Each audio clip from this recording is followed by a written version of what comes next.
Hey, Hunter. Can I help you?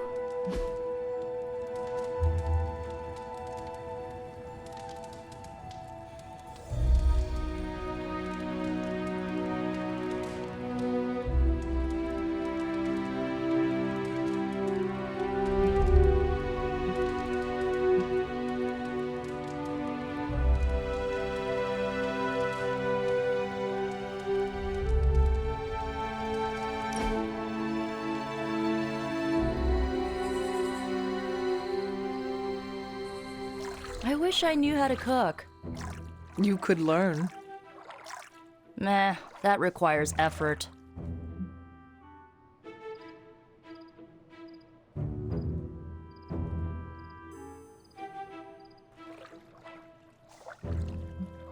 I finally understand why Tony complains so much about the youths. You're one to talk tricentennial. You ruined it for the rest of us with your Wainwrights and your Dropsy and your lamplighting guilds. Get an apprenticeship, you vagabond. All right, maybe I'll talk to Robbie. He's good in the kitchen. What does he cook?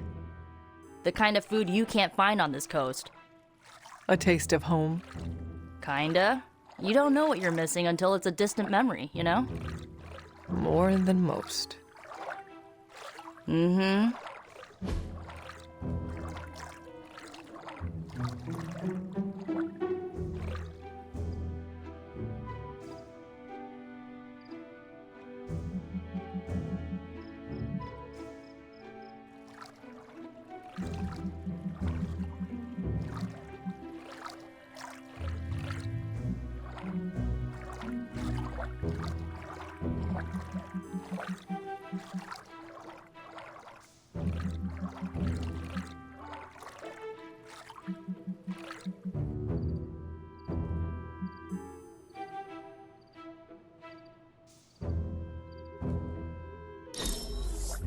I've wanted this so much, I nearly used the Staff of One to get it.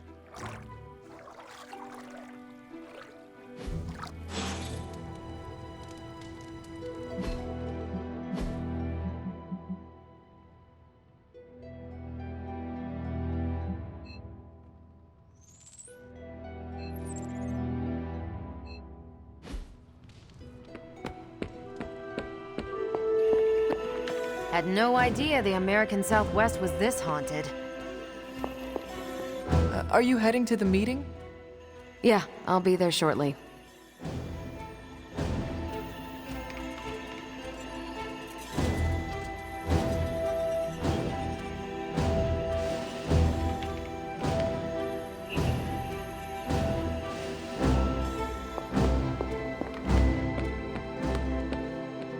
Will I see you at the meeting?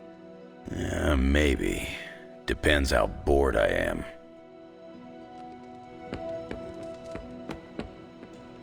Did you read today's book? Of course, but you'll get nothing out of me until the meeting.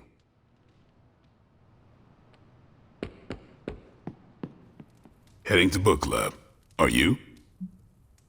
Meet you there. See you there.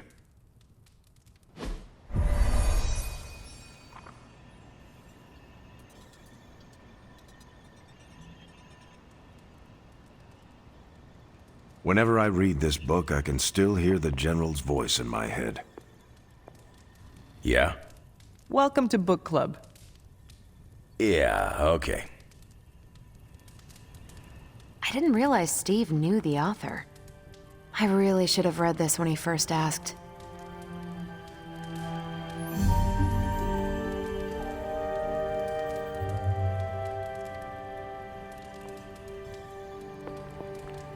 If you haven't already, you should welcome Logan.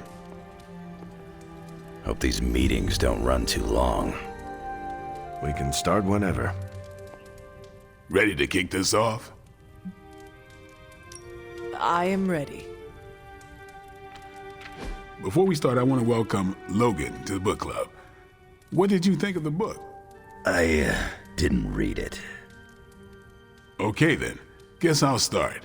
Steve, I really enjoyed this book. What stood out to you?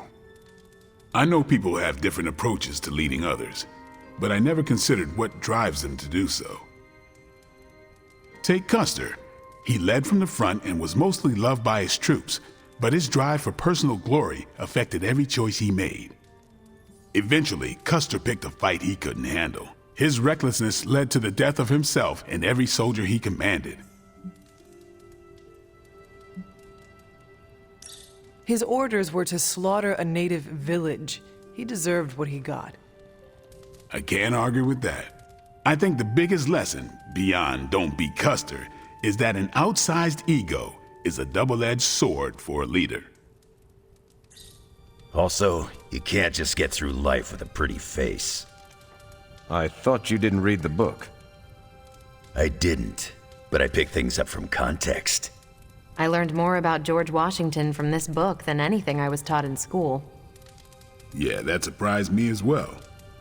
Before this, I associated him with statues, paintings, and the dustiest parts of American history. But here we see a military leader whose personal ambition was the victory of his army. He was clear-eyed about his goals and knew how to get out of his own way. Washington led from the top, though he kept counsel with various advisors. Once he made a decision, he expected his subordinates to follow his orders.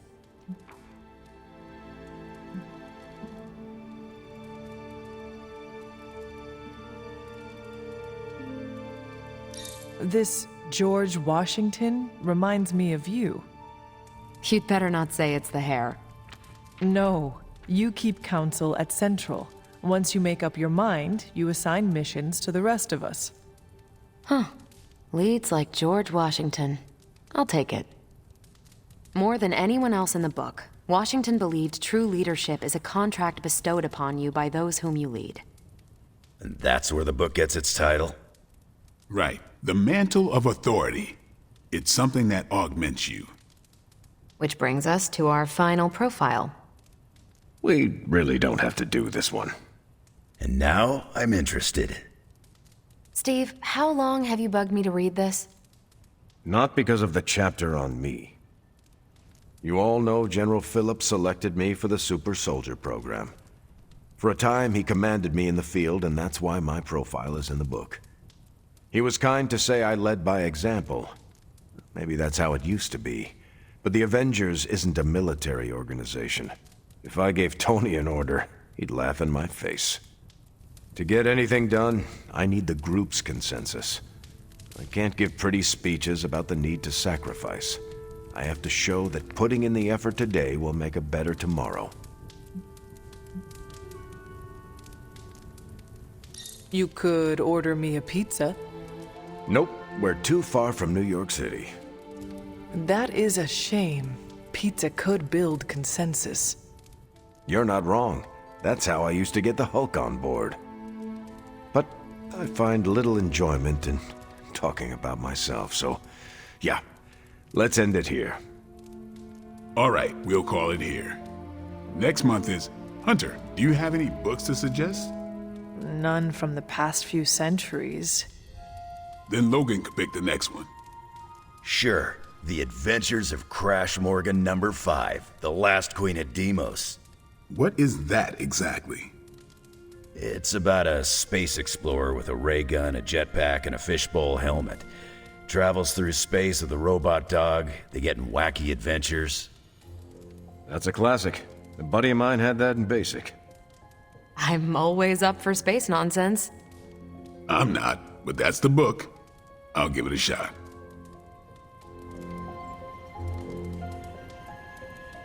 I'm not sure why Logan joined book club if he's not going to read the books. You are not required to do so. Come on, it's the principle.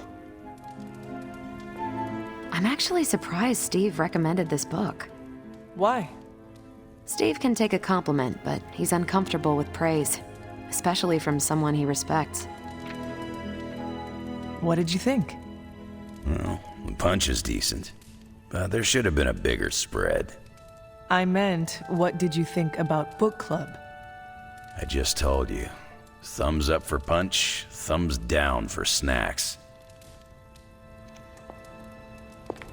Well, at least Logan showed up. You did not think he would?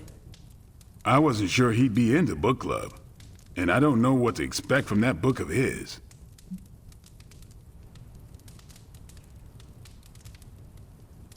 The name alone has me intrigued.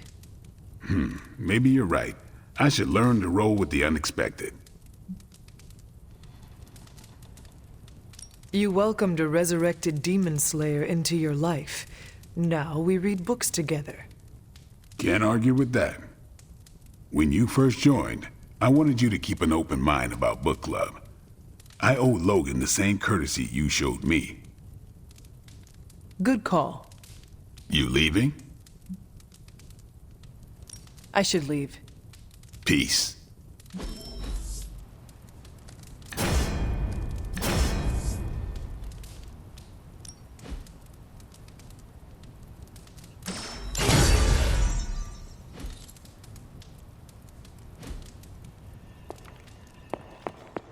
Hunter, hello.